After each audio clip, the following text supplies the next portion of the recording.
Welcome back to ZBTV. On this episode of Truckin' It, I'll discuss an incident that I saw this morning in Tennessee. And if you want to check out my last episode of Talkzak where I break up with Olympus, go check that out after you get through watching this episode.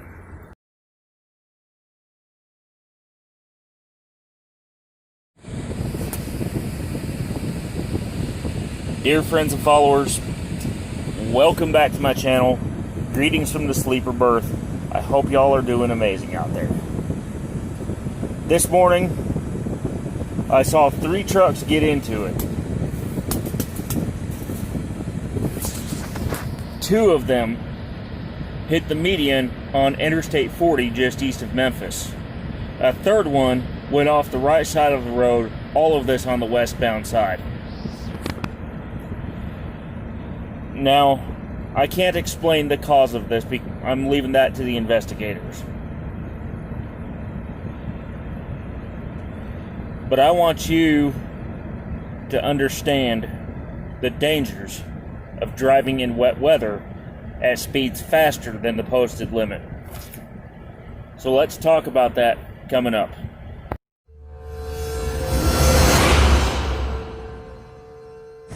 So between speeding and having bald tires on your truck, you are putting others into danger of a situation like what happened to me, ahead of me this morning. And apparently that scene had been there for a while because they had the wreckers all out there. They were pulling the trucks out. One of the trucks was an end dump. The 2 others were both dry vans belonging to a certain carrier that I dare not say the name of, even though it's one of those that had been mentioned a lot on Facebook.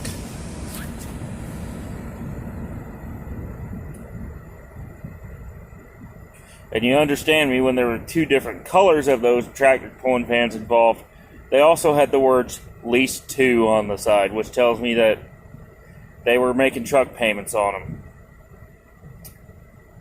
So, let's get started with what you need to do when you're driving in wet weather in order to prevent a situation like this. Number 1, slow down.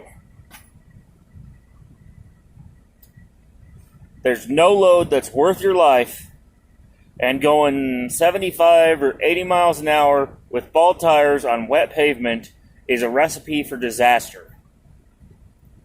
Tires are designed to channel water away from your truck when it's wet. But when you're going too fast, they can't do their job as effectively. And that leads to utter chaos. Number 2. A lot of y'all need to learn how to handle a skid or a jackknife. And I can tell it's not being taught in the training courses, and until it happens to you, you're not learning your lesson. So therefore, you need to learn how to handle those situations in a safe environment, like a truck school, parking lot, whatever.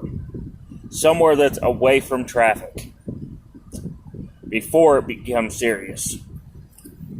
And number 3, let's not forget that winter is not that far away. Now I know that everybody's focused on summer and focused on the crap 21 virus or whatever they're going to call it next.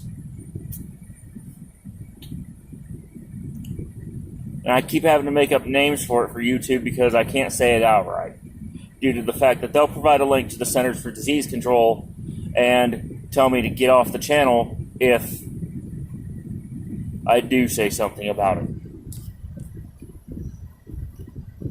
But y'all need to also do something else, because I had a near miss today with someone who was doing a very dangerous activity that can result in a jackknife. And that something is using your phone while driving.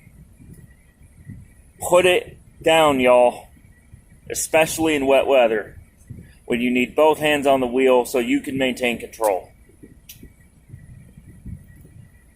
We need to break ourselves of the bad habits and focus on the good.